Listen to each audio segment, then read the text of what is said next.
As the land of 10,000 lakes, Minnesota is also proudly known as the state of fishing. That means different things to different people. Most of us see fishing as simply a way of life here. But for one group of very influential Minnesota anglers, the state of fishing is a place that needs to be preserved and promoted, and a place that deserves a very loud voice in the state capitol. We began to realize that when it comes to the legislature, fishermen really don't have much of a representation there. In addition to being a broadcasting legend and a member of the Freshwater Fishing Hall of Fame, Ron Schara is the president of a relatively new nonprofit fishing advocacy group known as MinFish. The hunters have Deer Hunters Association, Pheasants Forever, Ducks Unlimited, several other groups. So as a result of this concern, a bunch of us got together and said we need to be a bigger representation of anglers in the legislature, either supporting possible legislation or opposing it, and or coming up with our own. We need to be in position to ask DNR questions about what they're doing or not doing when it comes to walleye stocking or not stocking, a lot of things. So that really is our mission, is to be a voice for anglers in Minnesota. The list of names behind this effort reads like the ultimate Minnesota fishing who's who. In addition to Schara, the list includes legends like John Peterson of Northland Fishing Tackle, Dave Osborne of Clam Outdoors, Babe Winkleman of Winkleman Productions, Chip Lear of Wildside Media, and veteran TV host and owner of Panaz Multimedia, Steve Panaz. It's an all-volunteer group. Everybody's there because they're passionate about fishing in Minnesota, and they just want to shorten the time between bites, which is the mantra we're using.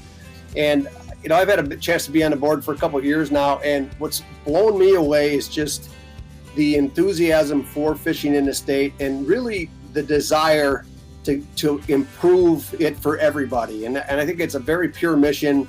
There's nobody making any money on this. Our whole goal is just to make fishing better for all Minnesotans. There was a lot of money and taxes raised that were supposed to be reinvested back into our state fisheries. And it became apparent that through a little bit of further investigation that not all the monies intended for our fisheries were getting back to our fisheries, and really for no other reason than nobody was holding our state legislators accountable. My fear is, with the big numbers of increases in fishing numbers over the last year, and the fact that I think more people are fishing more often because of COVID, that we're going to put a strain on our lakes, and we do need to manage. And I do think that we need to really step up and help improve our fisheries through all means, whether it's habitat improvement, stocking, reductions of limits, whatever those are. And I'm not proposing for any of those, but what I'm saying is we need to look at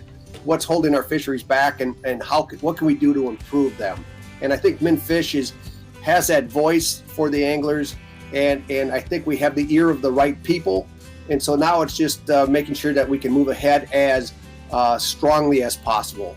What we need from you is your email, so when issues come up, we will notify you of these issues, and you can write or email your legislator about your feelings about it. And that will be our power. That's how we will get things done. So the whole concept of MinFish came from just that. Why don't we formulate a group, and all we've got to do is keep an ear of what's going on in St. Paul and ensure that the monies that are supposed to be directed towards fishing are actually spent on fishing, so we can continue to have the great fishing that Minnesota is famous for. For those of us who love the state of fishing, this is certainly a cause worth supporting. And to be honest, for me personally, it's kind of incredible that it already hasn't been around for many, many years. But thanks to a very dedicated group of Minnesota anglers, MinFish is here now.